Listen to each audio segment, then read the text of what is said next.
अखिलेश यादव का योगी सरकार पर बड़ा हमला।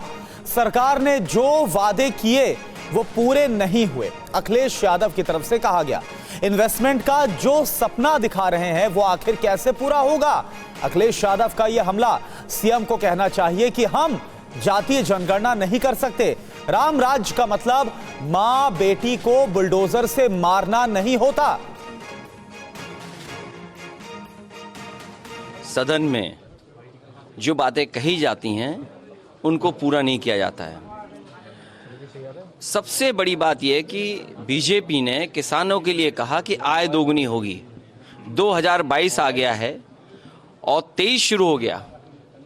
क्या भाजपा ये बताएगी कि आय किसानों की दोगुनी हो गई? और आप में से सब लोगों को याद होगा कि एक बार यहाँ कुछ अधिकारियों ने बिजली विभाग का सरकारी कर्मचारियों के प्रोविडेंट फंड को प्राइवेट कंपनी में इन्वेस्ट कर दिया था। फ्रीडम ऐप से सीखकर क्या आप साबुन बनाते हैं? अगर ऐसा है तो आप अपने साबुनों को 1 करोड़ फ्रीडम ऐप के जो ग्राहक हैं उन्हें बिना किसी खर्चे के आप उसे बेच सकते हैं। और वो प्राइवेट कंपनी फेल हो गई। उसके बाद इस सरकार ने कार्रवाई की थी और उन लोगों को जेल भेज दिया था।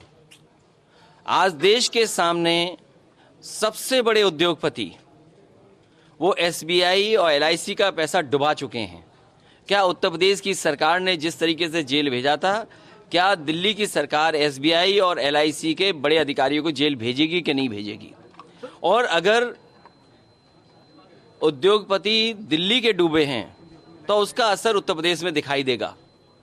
अगर उत्तर प्रदेश को ग्रोथ इंजन से जोड़ रहे हैं और इतना बड़ा सपना दिखा रहे हैं कि लगभग 40 लाख करोड़ का इन्वेस्टमेंट आएगा, पहले तो ये बताएं, सामान्य विधायक की जो निधि का सदन में कहा गया कि उनकी निधि बढ़ा दी जाएगी। जो सरकार विधायकों की निधि न बढ़ाती हो, उनसे क्या उम्मीद करोगे कि 40 लाख करोड़ से ज़्यादा जो इन्वेस्टमेंट आने का जो सपना देख रहे हैं वो कैसे पूरा होगा? अध्यक्ष जी, सरकार के मंत्री हैं राकेश सचान, 72 प्लॉट उनके नाम थे। अब वो कह रहे हैं कि उन प्लॉटों को वापस कर देंगे और बीजेपी कह रही है कि आपके शासनकाल में उनको अलाउड किया था। देखिए, अगर पिछली सरकार के समय पे आवंटन हुआ है तो पिछली सरकार के जिन अधिकारियों ने कानून और नियमों का पालन नहीं किया है उनके खिलाफ कड़ी कार्रवाई हो, और जिन लोगों ने इस तरह से किए हैं और जिन्होंने पाए हैं उनके खिलाफ सरकार को कार्रवाई करनी चाहिए।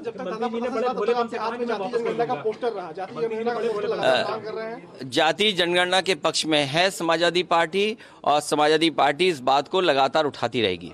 सर, बिहार में जाति जनगणना हो रही है मगर उत्तर प्रदेश में योगी सरकार के मंत्री कह रहे हैं कि विपक्ष की वजह से जाति जनगणना नहीं हो पा रही। एक बार केशव जी ने कहा था कि हम चाहते लेकिन पलट गए उसके बाद। देखिए, ये जिन मंत्री का नाम ले रहे हो उनको कौन पूछता है? उन्हें पूछता कौन है? वो क्योंकि किसी की नौकरी कर रहे हैं। आप नौकरी करने की बात समझिए। जिसको फैसला लेना है वो सामने क्यों नहीं आ रहे? मुख्यमंत्री जी को स्वीकार करना चाहिए कि हाँ, हम जाति जनगणना नहीं कर सकते हैं। उनको आगे सामने कहना चाहिए। क्या अपने असिस्टेंट मंत्रियों को सामने भेज देते हैं? मुख्यमंत्री कह रहे हैं कि आय दोगुनी होगी किसानों की। मुख्यमंत्री कह रहे हैं किसानों की आय दोगुनी होगी। आलू का किसान बर्बाद हो गया, खाद महंगी है, कीटनाशक दवाइयाँ महंगी हैं, बिजली महंगी है, बिजली दे नहीं पा रहे हैं, सिंचाई का इंतजाम नहीं कर पा रहे हैं। आखिरकार किसान की आय दोगुनी कहाँ से हो गई? और फिर अगर आपको पैकेज्ड आटा मिलेगा, क्या ये सरकार से खरीदा हुए गेहूं का आटा खा रहे हैं आप? जो आप रिफाइंड तेल खा रहे हैं, क्या सरकार का उसमें देन है? क्या किसके हाथ में दे दिया आपने? आपको अगर आटा खाना होगा तो हो सकता है प्राइवेट कंपनियों का आटा खाना पड़े। रिफाइंड तेल अगर खाना पड़े तो प्राइवेट लोगों का खाना पड़ेगा। सरकार अपनी जिम्मेदारी से हट करके प्राइवेट हाथों में जा रही है, और प्राइवेट हाथ कंट्रोल करेंगे, प्राइवेट उद्योगपति कंट्रोल करेंगे कि आप कौन सा आटा खाएं, कौन सा रिफाइंड तेल खाएं, कौन सा घी मिलेगा आपको। ये कंट्रोल प्राइवेट लोगों के हाथ में भारतीय जनता पार्टी दे रही है। फ्रीडम ऐप से सीखकर क्या आप साबुन बनाते हैं? अगर ऐसा है तो आप अपने साबुनों को 1 करोड़ फ्रीडम ऐप के जो ग्राहक हैं उन्हें बिना किसी खर्चे के आप उसे बेच सकते हैं।